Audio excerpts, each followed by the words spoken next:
भैरों सिंह शेखावत, उसूलों पर चलने वाला वो शख्स जो भीड़ के खिलाफ भी डटकर खड़ा रहा।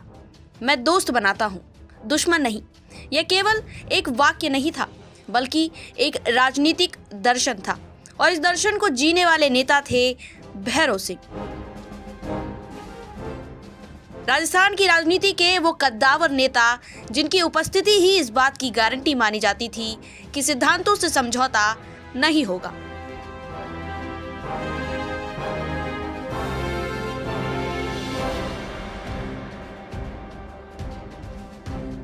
आज हम आपको उनके राजनीतिक जीवन के कुछ ऐसे ही दिलचस्प, साहसिक और प्रेरणा देने वाले किस्सों के बारे में बताने जा रहे हैं, जो ये बताते हैं कि राजनीति बस चुनाव जीतने का नाम नहीं, और साथ ही ये भी सीख देते हैं कि समाज को कैसे दिशा दी जाती है, फिर चाहे इसके लिए अपनी ही बिरादरी के खिलाफ क्यों ना खड़ा होना पड़े। बताते हैं कि ऐसे दो मौके आए जब भैरों सिंह शेखावत ने पूरे राजपूत समाज को ही अपने खिलाफ खड़ा कर दिया था।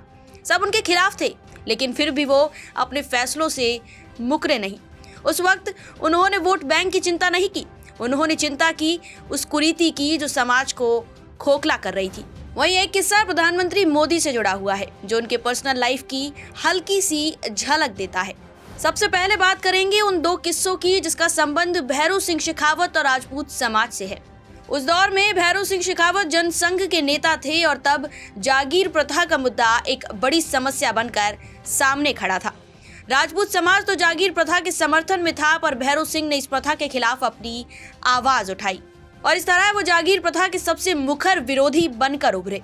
तब जनसंघ जैसे दलों पर राजा महाराजाओं का अच्छा खासा प्रभाव था और शेखावत खुद भी उसी पृष्ठभूमि से आते थे, लेकिन उन्होंने समाज की बात मानने के बजाय अपनी पार्टी जनसंघ को जागीर प्रथा के खात्मे के लिए लामबंद किया और इस प्रथा को खत्म भी करवाया।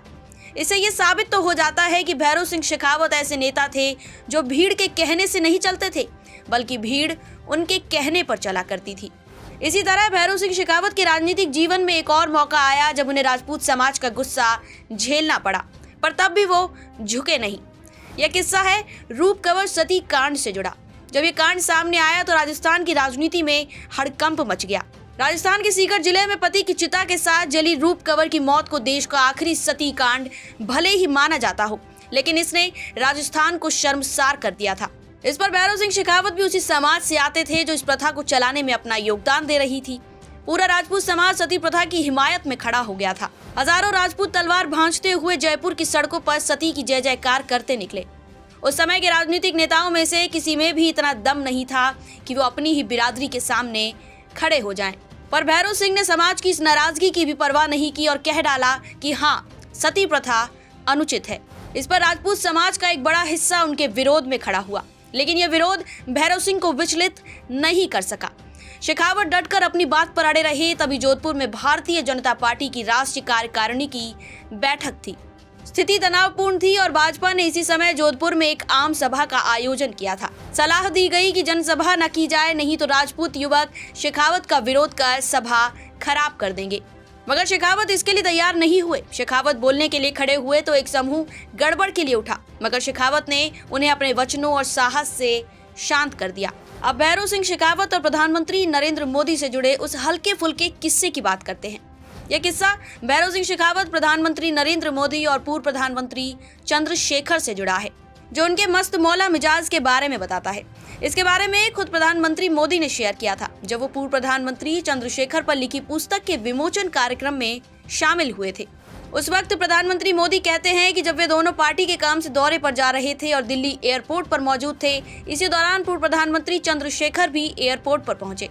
जैसे ही भैरों सिंह शेखावत ने पूर्व प्रधानमंत्री चंद्रशेखर को दूर से आते देखा, उन्होंने झट से अपनी जेब से 2 चीजें निकाली और पीएम मोदी की जेब में डाल दी।